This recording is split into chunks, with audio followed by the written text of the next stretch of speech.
श्री गणेशाय नमः।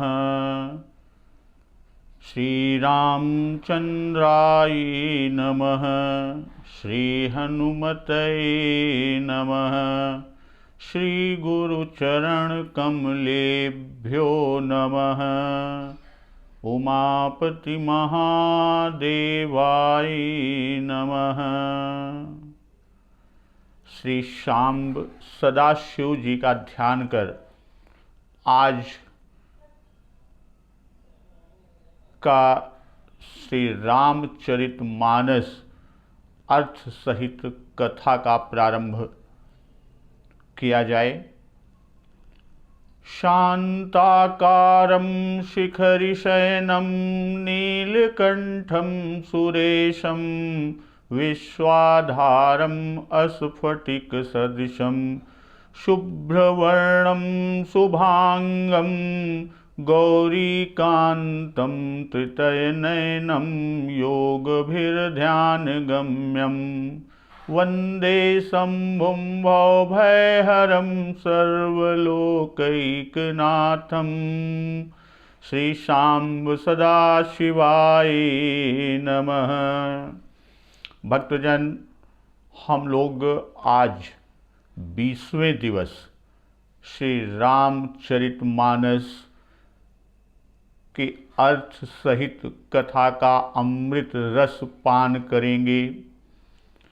19 दिवसों में हम लोगों ने बाल कांड के मंगलाचरण से लेकर 36 दोहे तक और 27वें दोहे की 6 चौपाइयों तक का अर्थ सहित कथा का अमृत रस पान कर चुके हैं। आज हम उसी कथा के क्रम को आगे की ओर लेके चल रहे हैं। बाबा गोस्वामी तुलसीदास जी ने श्री रामचरितमानस में आगे के खंड में कल जहाँ पर जिस चौपाई पर कथा समाप्त हुई थी कि सुकृत पुंज मंजुल अलिमाला ज्ञान विराग विचार मराला अधुनि अवरेब कपित गुण जाति मीन मनोहर ते बहुभांति। अर्थात सुकृत पुंज, सुकृत यानी सत्कर्मों या पुण्यों के पुंज, और मंजुल अलिमाला भौरों की सुंदर पंक्तियां हैं। अज्ञान विराग विचार मराला, ज्ञान वैराग्य और विचार ये मराल अर्थात हंस हैं। और कविता की ध्वनि वक्रोक्ति गुण और जाति यानी धुनि अवरेब कवित गुण जाति मीन मनोहर ते बहुभांति।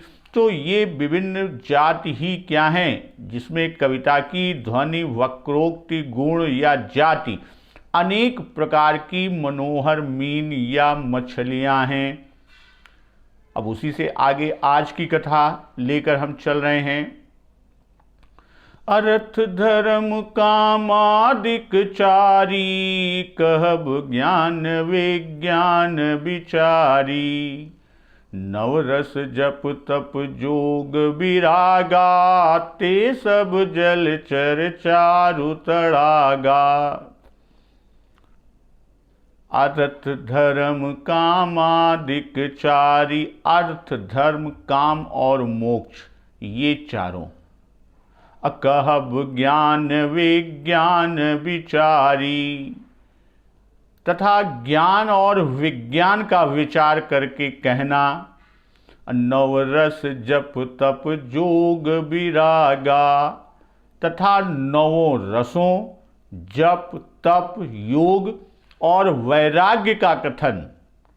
अते सब जलचर चारु तड़ागा, ये सब इस सुंदर तालाब के जलचर हैं।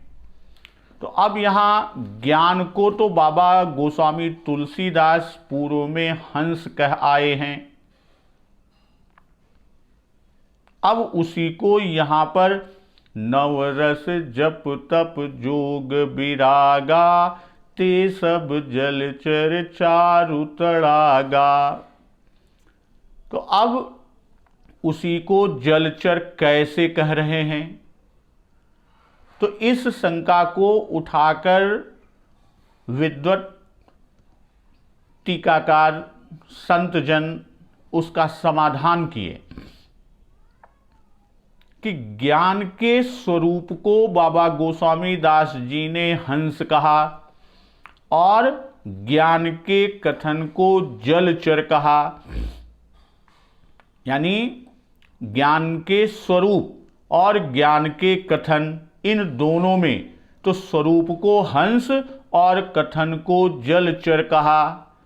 और साथ में कहब ज्ञान विज्ञान विचारी, तो ज्ञान विज्ञान को विचार कर कहना जलचर है।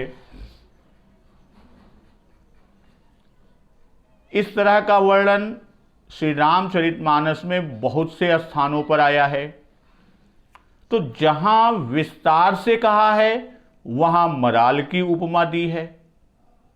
देखिए, ज्ञान के स्वरूप को हंस, ज्ञान के कथन को जलचर, और जहां विस्तार से प्रस्तुत किया है, लिखा है, कहा है, वहां मराल की उपमा दी।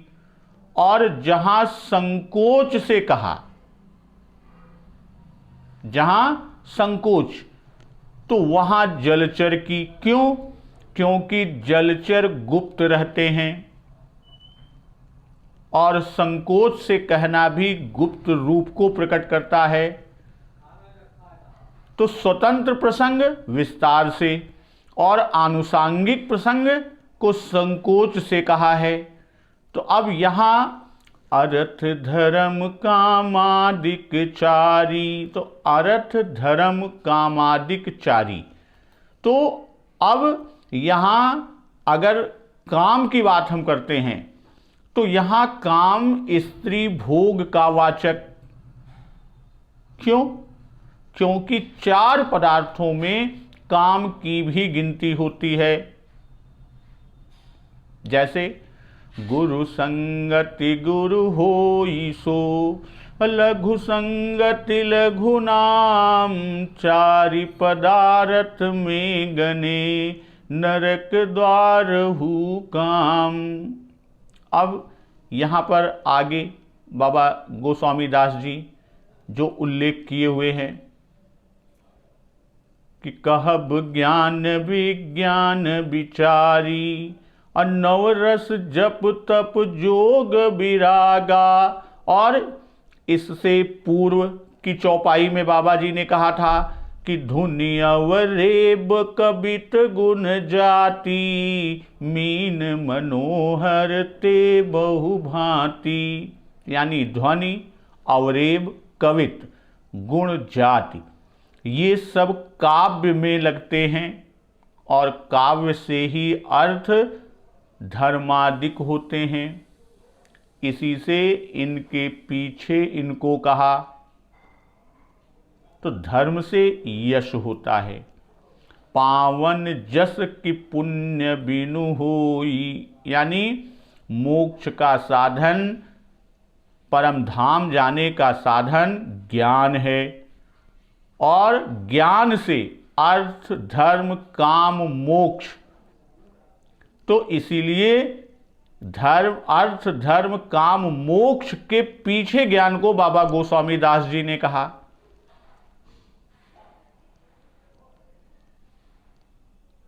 और बाबा गोस्वामी दास जी ने वस्तुओं को जलचर की उपमा दी है। अब एक शंका होती है कि मीन मछली भी तो जलचर है, तो उसको तो ऊपर ध्वनि अवरेब में कह आए हैं कि धुनि अवरेब कबित गुण जाति, मीन मनोहर ते बहु भांति। तो फिर से जलचर कहने का भाव। ऊपर बाबा गोस्वामी तुलसीदास जी ऊपर की चौपाई में, पुरैन सघन चारु चौपाई, उपमा बीच विलास मनोरम। उपमा बीच विलास मनोरम, उपमाएं दी गई हैं वही तरंगों का मनोहर विलास। तो उसके नीचे बाबा गोस्वामी दास जी ने कहा कि पुरैन सघन चारु चौपाई, जुगुति मंजुमनि सीप सुहाई। अछंद सोरठा दो सुंदर दोहा, सोई बहुरंग कमल कुल सोहा। यहां से बाबा गोस्वामी दास की धुनि अवरेब कबित गुण जाति, मीन मनोहर ते बहु भांति। यहां तक जो उपमाएं जलचरों से दी वह तल्लीन जलचरों की है, अर्थात तल्लीन से आशय कि जो सर से बाहर क्षण भर के लिए भी नहीं रह सकते। ध्वनि आदि शब्दों में ही रहती है और मीन जल में ही रहती है, किंतु मगर, घड़ियाल, कछुआ आदि जलचर की उपमा देते हैं जो तद्गत रहते हैं, अर्थात जिनका जल से नित्य संबंध नहीं है और जल के बाहर भी वो आ जाते हैं। तो पूर्व में मीन और अब जलचर कहकर दोनों को बाबा गोस्वामी दास जी ने पृथक किया है। बाबा गोस्वामी दास जी आगे कहते हैं कि अर्थ धर्म कामादिक। अब यहां चार चीजें, अर्थ धर्म।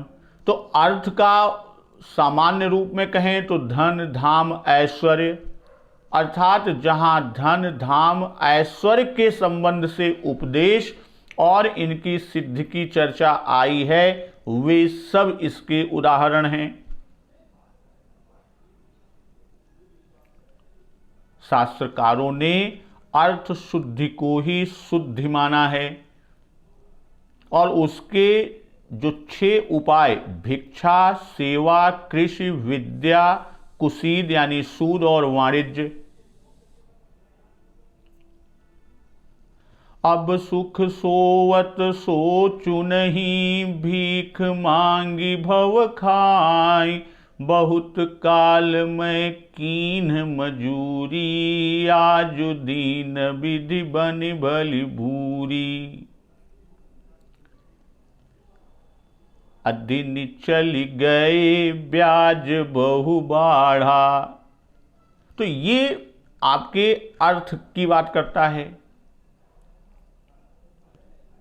और धर्म, धर्म वह कर्म होता है जिसका करना किसी संबंध या गुण विशेष के विचार से उचित और आवश्यक होता है।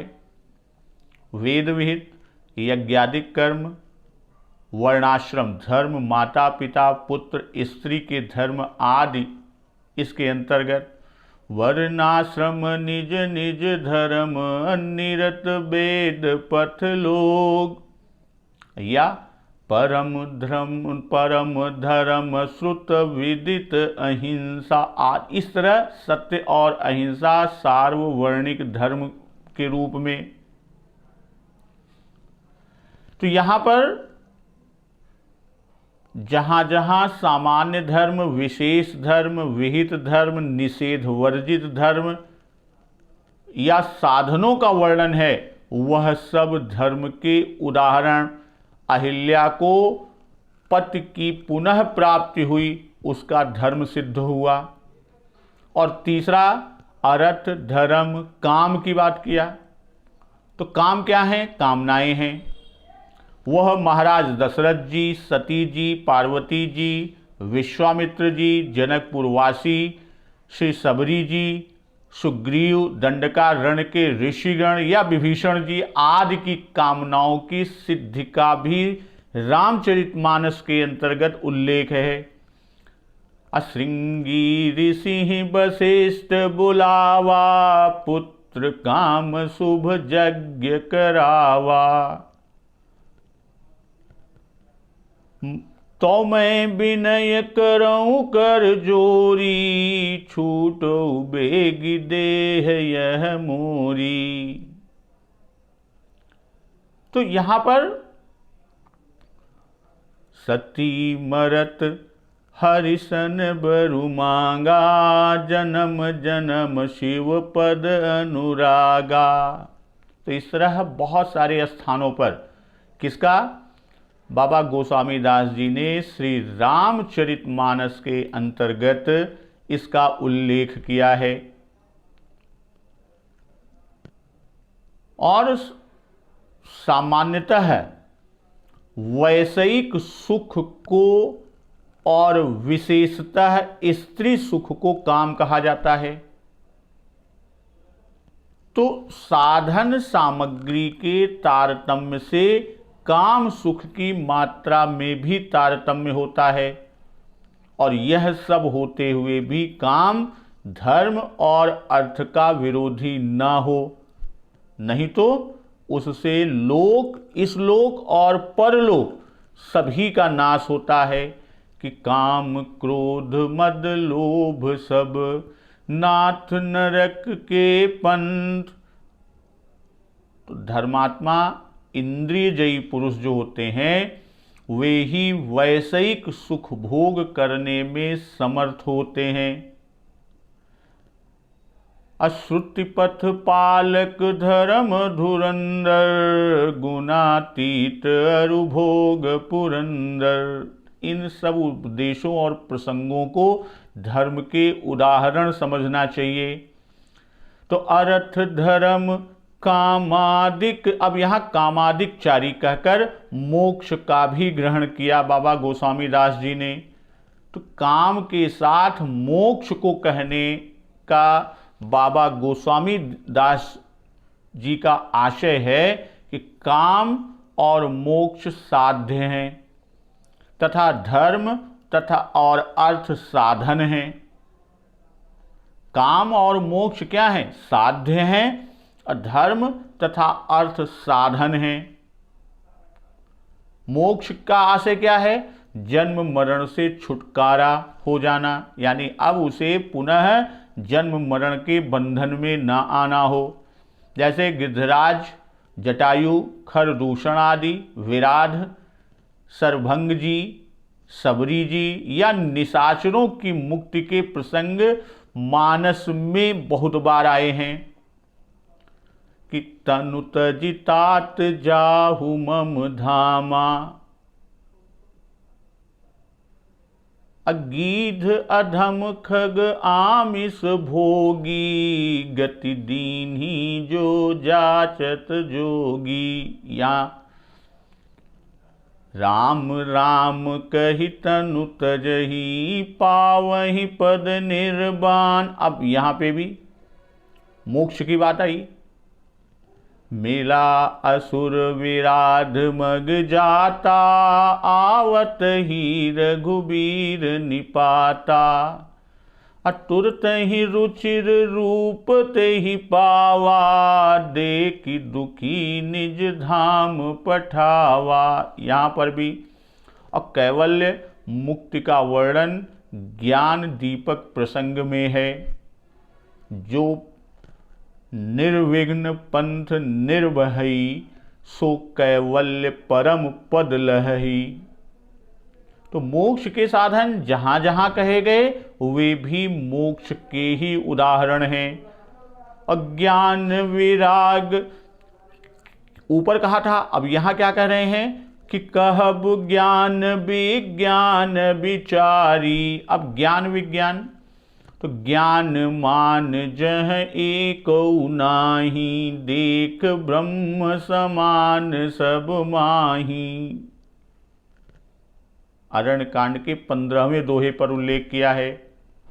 ज्ञान विराग जोग विज्ञाना, या भगति ज्ञान वैराग्य जनु, सोहत धरे शरीर, ये सब में आप देखें वंदे विशुद्ध विज्ञानो मंगलाचरण के चौथे श्लोक में कि वंदे विशुद्ध विज्ञानो कवीश्वर कपीश्वरो।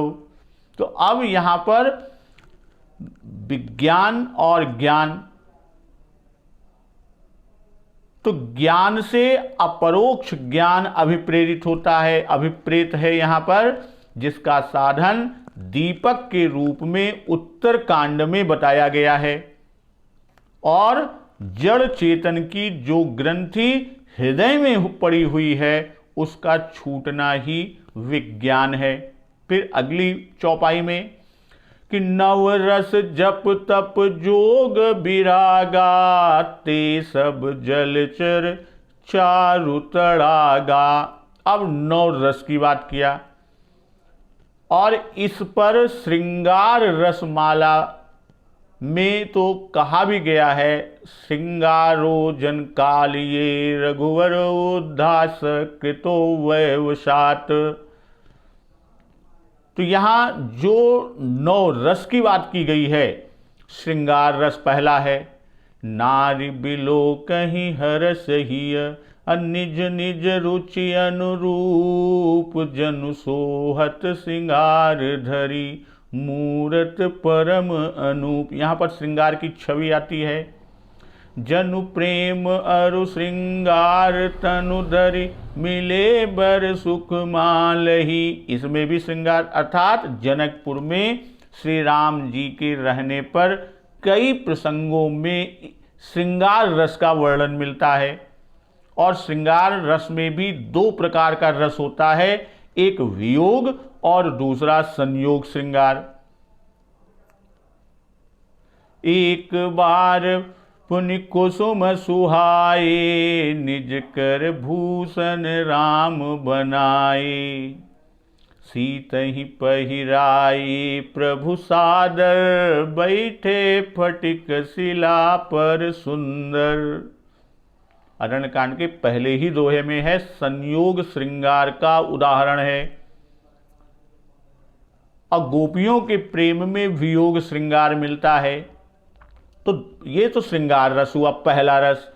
दूसरा हास्य रस, तो नाना जिनस देख सब कीसा, पुनि पुनि हसत कोसलाधीसा। या शूर्पणखा के प्रसंग को भी देखेंगे तो वहां हास्य रस का रूप मिलेगा। तीसरा रस आपका रौद्र रस है, जव सत शंकर करई सहाई, तदपि हतौ रघुबीर दोहाई। खरदूषण का प्रसंग, लक्ष्मण क्रोध आदि में रौद्र रस का रूप मिलता है। इसके बाद अगला चौथा रस है वीर रस, उठ कर जोरी रजाय सुमांगा, मनहु वीर रस सोवत जागा, बांधी जटा सिर कसी कटि भाथा, साज सरासन साय कुहाथा। या वीर रस का उदाहरण का एक और रूप दे रहे हैं कि सुन सेवक दुख दीन दयाला, फरकी उठी दो भी भुजा विषा। ये सब वीर रस के। और पांचवा है भयानक, हाहाकार करत सुर भागे। भयानक रूप को दिखा रहा है, भयानक रस को। बांधे बन निध नीर निधि, जलधि सिंधु बारिश, सत्य तोय निधि कंपति, उदधि पयोधि नदीस। यहां पे भी भयानक रस का है। और अगला आपका छठा रस है बीभत्स, व्याल पास बस भई खरारी। या लंका कांड में वृष्टि होई रुद्रोपल छारा, यहां पर विभत्स रूप को दिखाता है। अद्भुत सती दीख कौतुक मग जाता, यहां से लेकर नयन मुंदी बैठी तक, अर्थात बालकांड के 54वें दोहे, किष्किंधा कांड का 55वां दोहा, कि खासकर 5वीं चौपाई, जो नहीं देखा नहीं सुना जो मनहु न समाय, सो सब अद्भुत देखऊं बरन कवन विधि जाय। कौशल्या जी और भुसुंड जी को विराट दर्शन अद्भुत रस के अंतर्गत, और शांत रस, शांत रस कुंद इंदुदर गौर शरीरा, भुज प्रलंब परिधन मुनि चीरा। अब यहाँ जिसमें मोक्ष का अधिकार हो वहाँ पर शांत रस को जानिए। राम राज्य में सब मोक्ष के अधिकारी हुए कि राम राज नभ गेस सुनु, सचराचर जग माय, काल कर्म स्वभाव गुण कृत दुख काहू नाय। तो इस तरह अगला रस आपका करुण रस है। लक्ष्मण जी को शक्ति लगने पर श्री राम जी का विलाप करुण रस का एकदम जीता जागता उदाहरण है। तो ये आपके रस हुए, 9 रस। उसके बाद 9 रस जप तप जोग विरागा। अब जप की जब बात आती है तो जप अनेक प्रकार के होते हैं। जप भी अनेक प्रकार के होते हैं। विषयों से मन को हटाकर मंत्रार्थ चिंतन पूर्वक जिह्वा और ओष्ठ के हिले बिना जो जप किया जाता है उसे मानस जप कहते हैं। और जिह्वा ओष्ठ जिसमें किंचित हिले, थोड़ा सा, और किंचित श्रवण हो सके, देवता के ध्यान पूर्वक जो जप हो वह उपांशु जप है। और वैखरी श्री राम, वैखरी से जिसका स्पष्ट उच्चारण हो वो वाचिक जप है। तो वाचिक से उपांशु श्रेष्ठ और उपांशु से मानस श्रेष्ठ होता है। दूसरा तप, तो तपस्या के भी अनेक रूप हैं और उनमें से निराहार रहने से बढ़कर कोई तप नहीं है। और तप को जगत का मूल कारण भी कहा गया।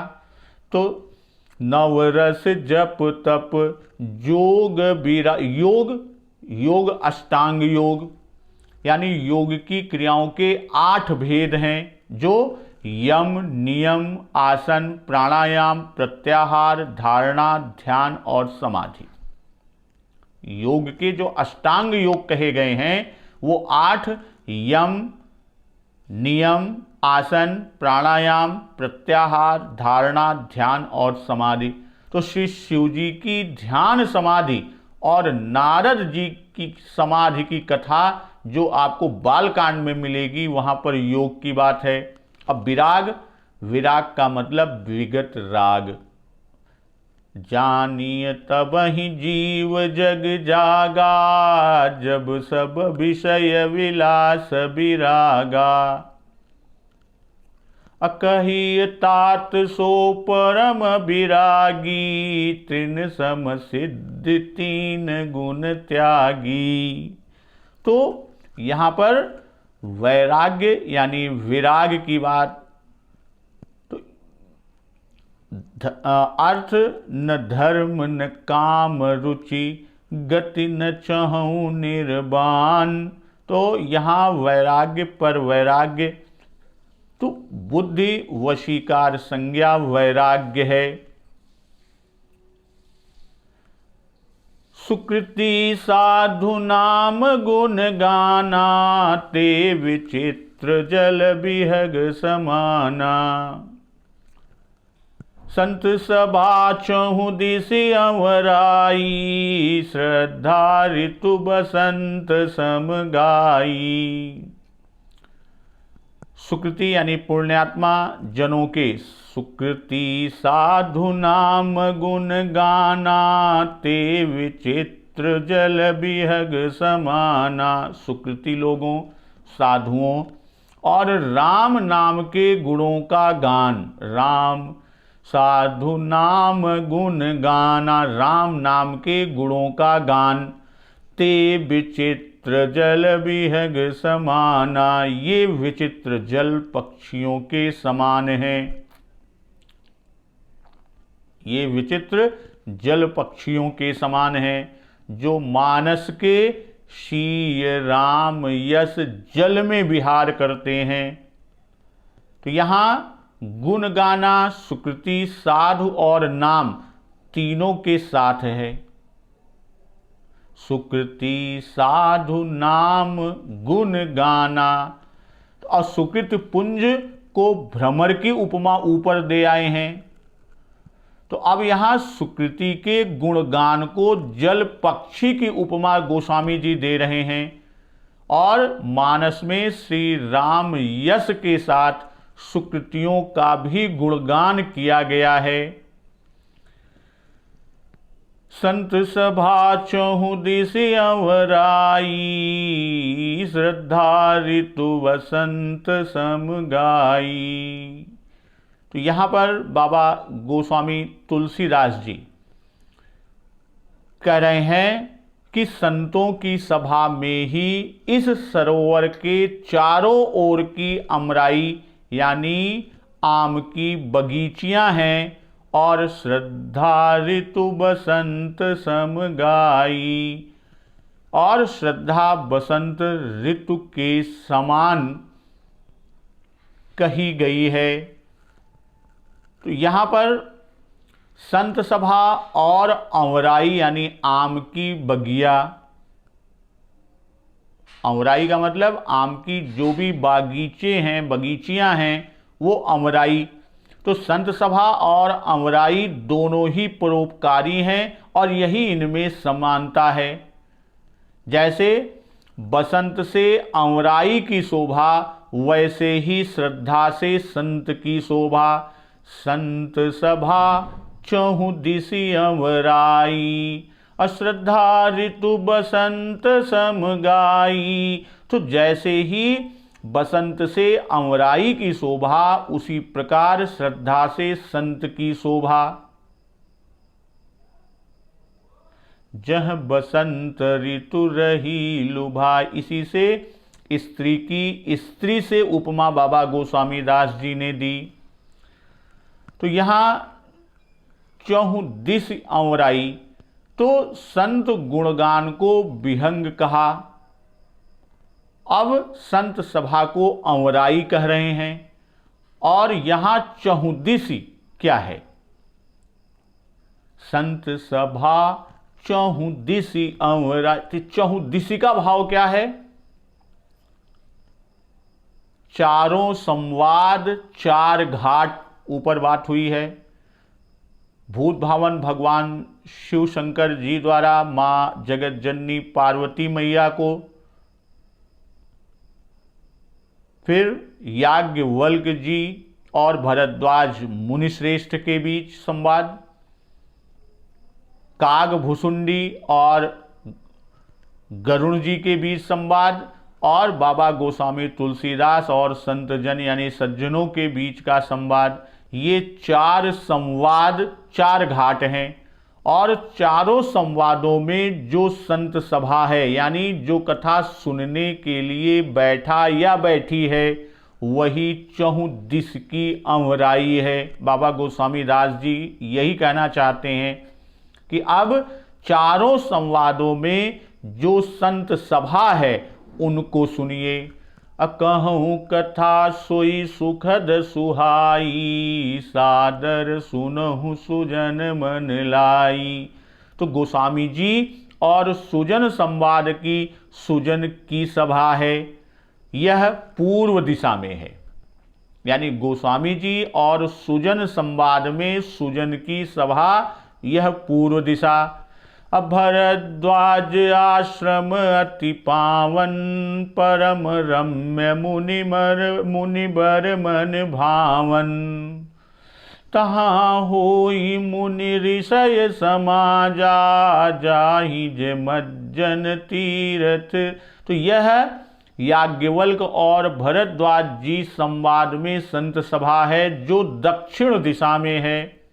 पूर्व दिशा में गोस्वामी तुलसीदास और सुजन संवाद, दक्षिण दिशा में याज्ञवल्क्य भारद्वाज जी का संवाद, असिद्ध तपोधन जोगी जन सुर किन्नर मुनि वृंद बसई तहाँ सुकृति सफ सकल से वही शिव सुख कन। शिव कथा में इनकी सभा थी और मुख्य श्रोता तो जगत जननी माँ पार्वती जी ही हैं। तो यह पश्चिम दिशा यानी भूत भावन भगवान शिव शंकर और माँ पार्वती के बीच का संवाद किधर? पश्चिम दिशा। अब वृद्ध वृद्ध विहंग तह आए सुनई राम के चरित सुहाए।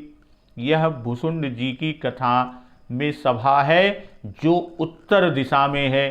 तो इन्हीं 4 दिशाओं को लेकर बाबा गोस्वामी दास जी लिखते हैं कि संत सभा चहुदिसी अवराय। तो चहुदिस कहकर कि चारों घाटों की चारों सभाएं ही चारों दिशाओं की अमराई हैं और चारों वक्ताओं के पास संत सभा वैसे ही चारों घाटों के पास अमराई है।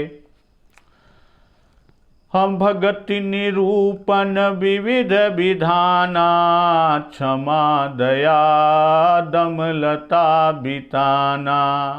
तो यहाँ विधान यानी प्रकार, निरूपण यथार्थ वर्णन और सर्वांग वर्णन।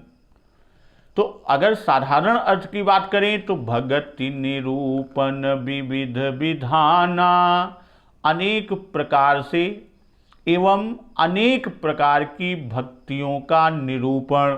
भगति निरूपण यानी भक्तियों का निरूपण अर्थात जो संत सभा में होता है। क्षमा दया द्रुमलता बिताना, क्षमा दया दमलता बिताना। तो यहाँ पर क्षमा दया लता और वितान है और जो संत सभा में होता है यानी भक्तियों का निरूपण वह वृक्ष होता है।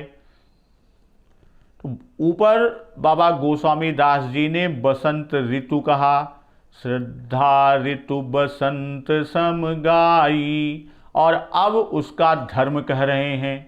बसंत ऋतु का धर्म क्या है कि भगत निरूपण विविध विधाना, लता का फैलना, वृक्षों का फूलना व फलना यानी उनमें फल फूल का आना। तो कवि यानी बाबा गोस्वामी तुलसीदास जी जहाँ वन बाग का वर्णन करते हैं वहाँ लता वितान भी कहते हैं। लागे बिटप मनोहर नाना, बरन बरन बर बेली बिताना।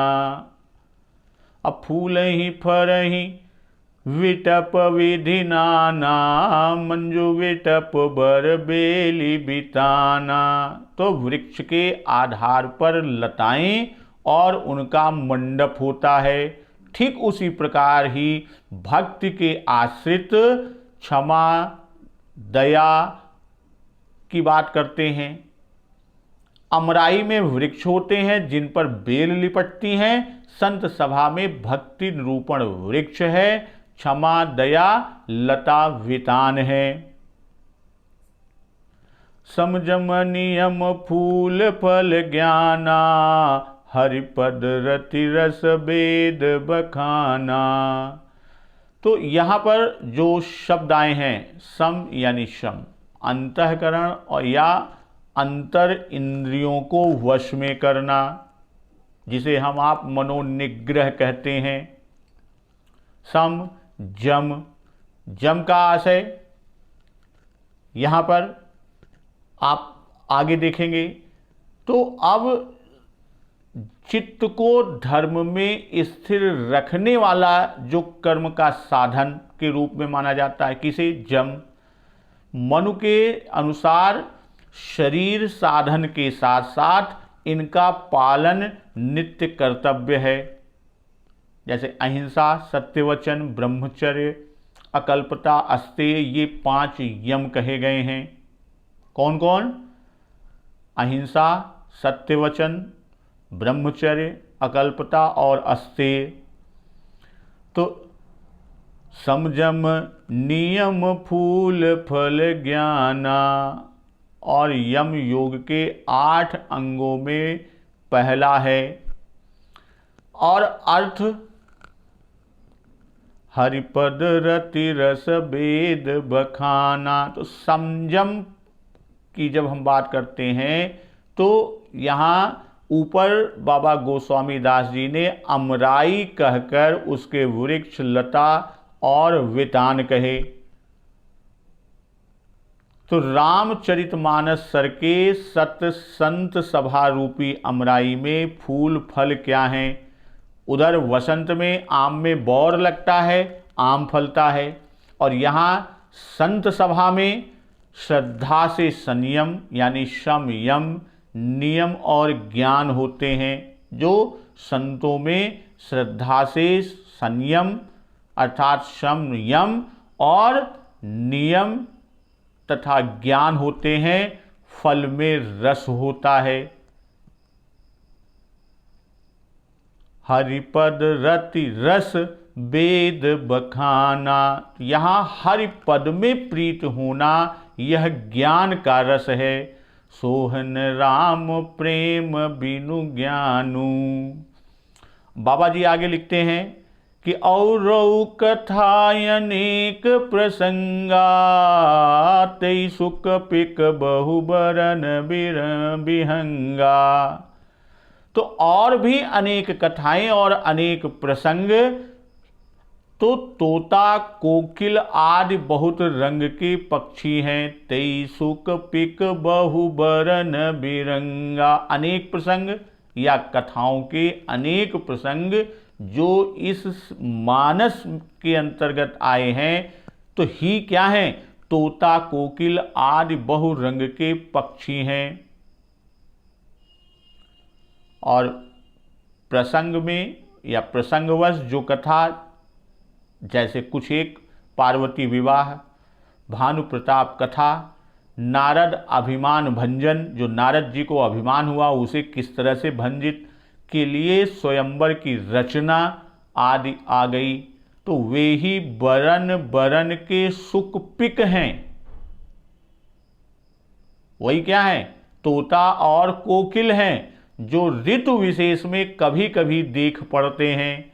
तो मानस सर की अमराई में बाहर के पक्षी भी आते हैं, जल भी पीते हैं, और अमराई में कुछ देर रुक कर फिर उड़कर चले जाते हैं। तो उसी तरह श्री रामचरितमानस में अनेक कथाएं और अनेक प्रसंग हैं। इन्हीं को संत विस्तार से कहते हैं, जैसे सतीमोह, शिव विवाह। अतः सब आपनी कथा सुनाई, मैं अब जाब जहां रघुराई।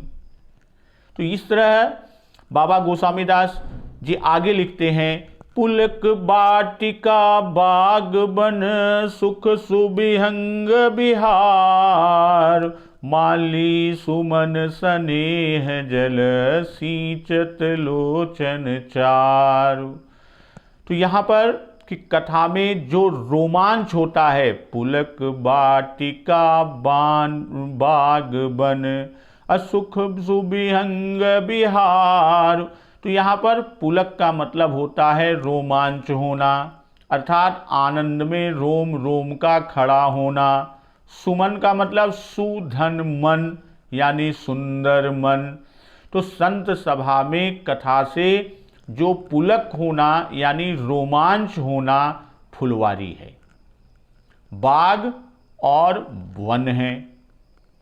पुलक बाटिका बाग बन, असुख सुबिहंग विहार। और जो सुख होता है वही सुंदर पक्षियों का विहार है। अमाली सुमन स्नेह जल, असींचत लोचन चार। निर्मल मन जो होता है वही माली होता है, और वह माली जो स्नेह रूपी जल से या स्नेह रूपी जल से सुंदर नेत्र रूपी घड़ों के द्वारा उनको सींचता है। वाटिका से बाग बड़ा होता है और बाग से वन, इसीलिए बाबा गोस्वामी दास जी ने लिखा पुलक वाटिका बाग वन। तो वाटिका, बाग और वन क्रम से कहे, इसका आशय कि सर के चारों ओर अमराई है और जिसके चारों ओर वाटिका है, फिर बाग है, फिर वन है। यही क्रम जनकपुर में भी दिखाया गया है। सुमन वाटिका बाग वन विपुल विहंग निवास, फूलत फलत सुपल्लवत सोहत पुर चहुबास। जे गावहि यह चरित संभारे, तैहि ताल चतुर रखवारे। सदा सुनहि सादर नर नारी, तै सुर बर मानस अधिकारी। जे गावई यह चरित संभारे, तो जो लोग इस चरित्र को सावधानी से गाते हैं, रामचरित्र को, ते ही ताल चतुर रखवा, वे ही इस तालाब के चतुर रखवाले हैं। असदा सुनहि सादर नर नारी, जो स्त्री पुरुष सदा आदर पूर्वक इस रामचरित्र को सुनते हैं, ते सुर बर मानस अधिकारी, वे ही इस सुंदर के मानस के, वही इस सुंदर मानस के अधिकारी उत्तम देवता हैं। अटखल जे विषयी बग कागा, एहि सर निकट न जाहि अभागा। सम्मुख भेख सेवार समाना, इहाँ न विषय कथा रस नाना।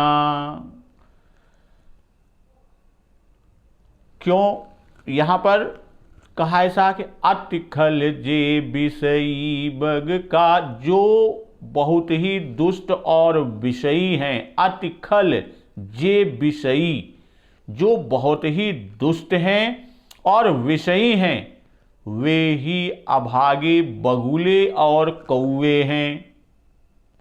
एहि सर निकट न जाहि अभागा, वे अभागे इस सर के पास नहीं जाते। विषयी लोग यहां आते हुए हृदय में हार मान जाते हैं। आवत ही सर अति कठिनाई, राम कृपा बिनु आई न जाई। क्यों? क्योंकि इस सरोवर तक सर या इस सरोवर तक आने में कठिनाइयां बहुत हैं और श्री राम जी की कृपा बिना यहाँ नहीं आया जाता। तो जो अभागे यानी खल हैं, दुष्ट हैं, विषयी हैं, वही बगुले और कौवे हैं। तो वे बगुले इस सरोवर के पास तक यानी मानस सरोवर के पास तक नहीं आते और ऊपर मानस के अधिकारी कहे और अब उसके अनधिकारी को बता रहे हैं। अतिखल जे विषयी बग कागा, तो खलों के लक्षण को दोहा 4-5 में पहले ही बता चुके हैं। खल और कामी सत्संग करते हैं और सुधर जाते हैं। जैसे खलऊ करई भल पाई सुसंगु, या मज्जन फल पेखियत काला, काक होई पिक बकऊ मराला। तो इस तरह बाबा गोस्वामी तुलसीदास जी की सम्मुख भेक सेवार समाना, इहाँ न विषय कथा रस नाना। तेहि कारण आवत ही हारे, कामी काक बलाक बिचारे। सम्मुख माने घोंघा और भेक माने दादुर या मेढक, अस्यवार शैवाल यानी मिट्टी, पानी में मिट्टी के संग इसके साथ साथ जो हरी हरी काई के समान घास जमती है और बालों के लच्छों की तरह पानी में फैलने वाली होती है, जिसमें जल के छोटे छोटे जीव जाकर फंस जाते हैं और इससे करते क्या हैं? संबुक भेक सेवार समाना, यहाँ पर घोंघा, मेढक और सिवार के समान अनेक प्रकार की विषय रस की कथाएं नहीं हैं। यहाँ न विषय कथा रस नाना, तेहि कारण आवत ही हारे, कामी काक बलाक बिचारे। इसी कारण वे बेचारे काक बक रूपी कामी लोग आने में हृदय से हार मान लेते हैं, व इस तरह से भी कह सकते हैं कि हिम्मत हारे हुए आते हैं। तो यहाँ पर बाबा गोस्वामी दास जी अति खल विषयी, तो किस वस्तु के अधिकारी की बात बता रहे हैं? उनके यहां न आने का कारण कह रहे हैं।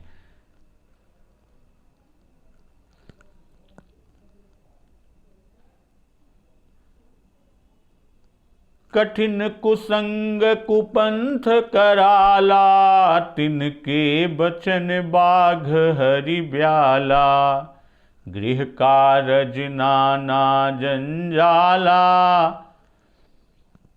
ते अति दुर्गम शैल विशाला। घोर कुसंग ही भयानक बुरा रास्ता है।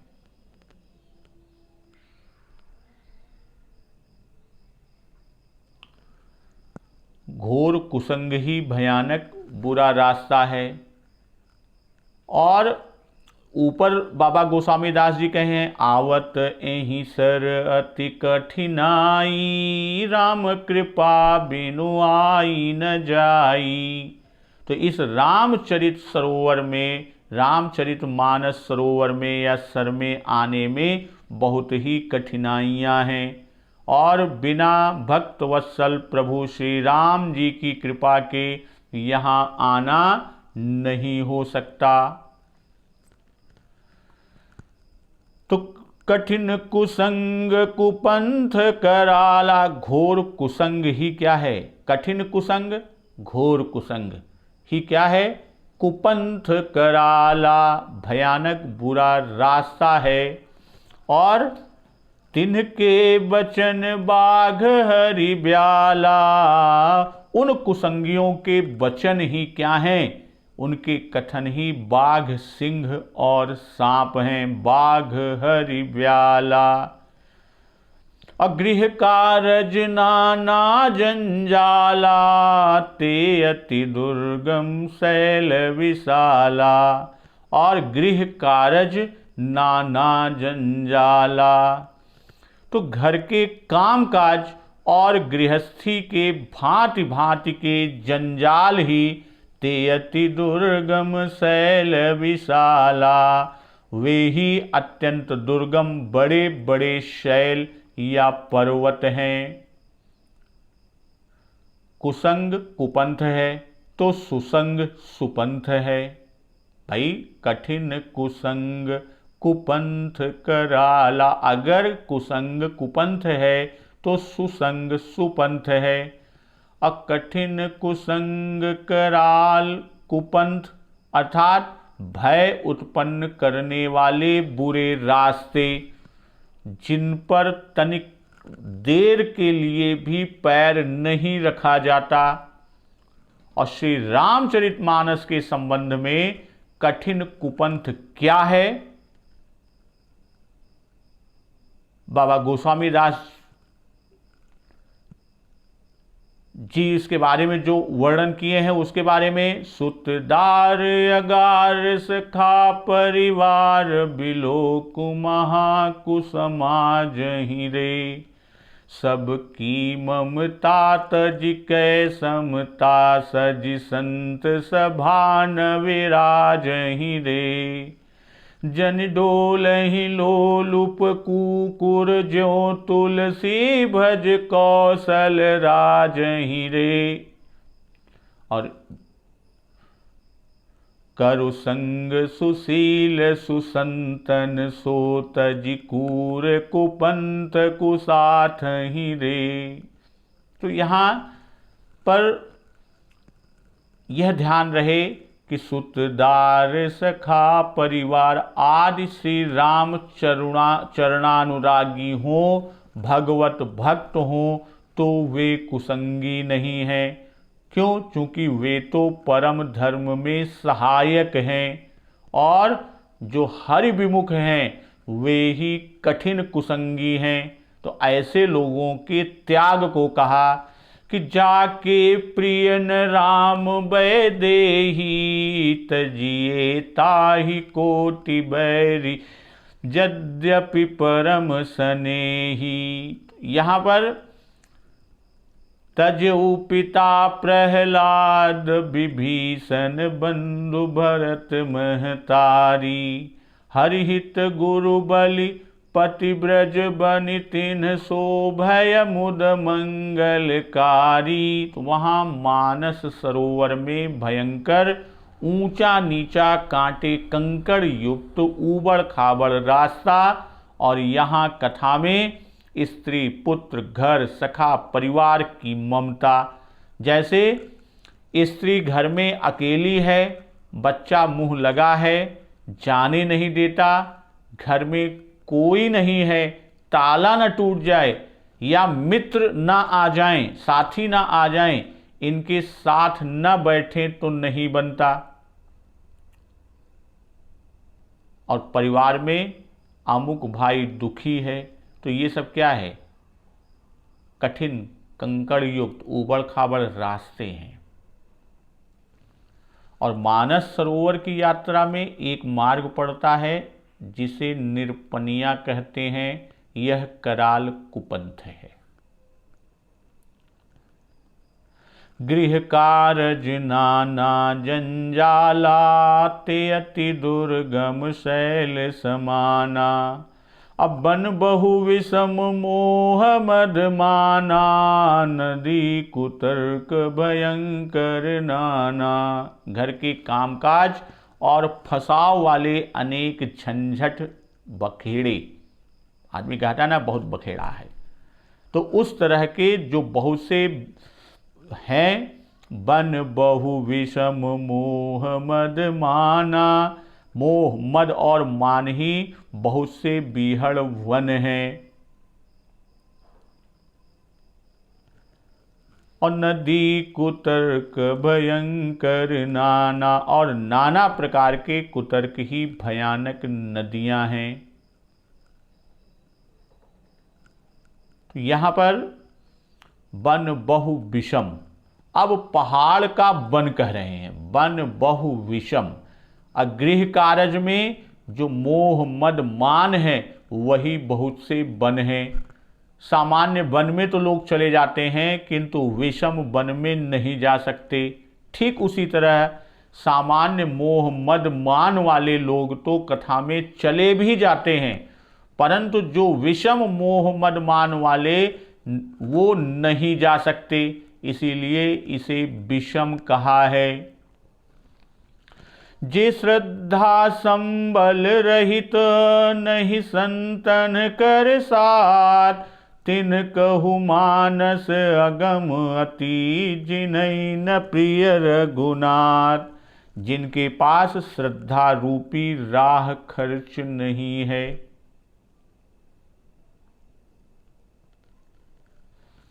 और नहीं संतन कर साथ, और संतों का साथ नहीं है। अतिन कहूँ मानस अगम अति, जिन्है न प्रिय रघुनाथ, और न जिनको श्री रघुनाथ जी प्रिय हैं उनको यह मानस अत्यंत कठिन है। अतिखल जे विषयी बग कागा से दोहे तक का जो कथा भाग है उसमें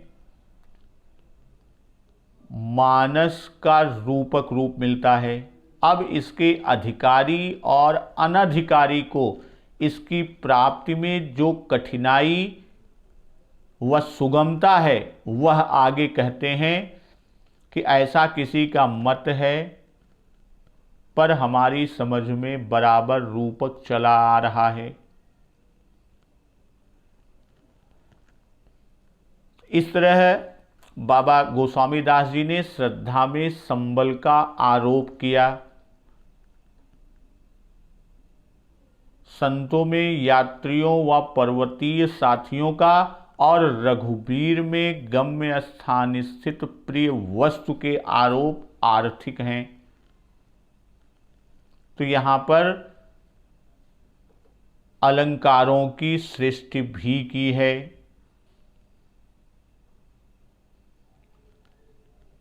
तो इस तरह भक्तजन आज की कथा हम यहीं पर समाप्त करते हैं और कल की कथा में हम लोग आगे चर्चा श्री राम कथा के अमृत रसपान को लेकर चलेंगे कि कोई मनुष्य कष्ट उठाकर वहाँ तक भी पहुँच जाए तो वहाँ जाते ही उसे नींद रूपी जूड़ी आ जाती है। अगर कथा में पहुँच भी जाए तो वह नींद रूपी जूड़ी से पीड़ित हो जाता है और मूर्खता रूपी बड़ा कड़ा जाड़ा उसे लगने लगता है, जिससे वह जाकर भी अभागा स्नान नहीं, यानी कथा रूपी सरोवर में स्नान नहीं कर पाता। तो इन सब बातों का कि उसके हृदय के नेत्रों से देखकर गोता लगाकर कवि की बुद्धि निर्मल की बात कही जाएगी, हृदय में आनंद उत्साह की बात कैसे होगी, इन सब की सुंदर कविता रूपी जो नदी बह निकलती है उसमें श्री राम जी के निर्मल यश रूपी जल में वह अभागा कैसे स्नान कर सकता है या संत जन कैसे स्नान करते हैं, इस कथा को कल आगे लेकर हम लोग चलेंगे। तो एक बार जोर से बोलिए, सियावर रामचंद्र की जय, पवन सुत हनुमान की जय, उमापति महादेव की जय।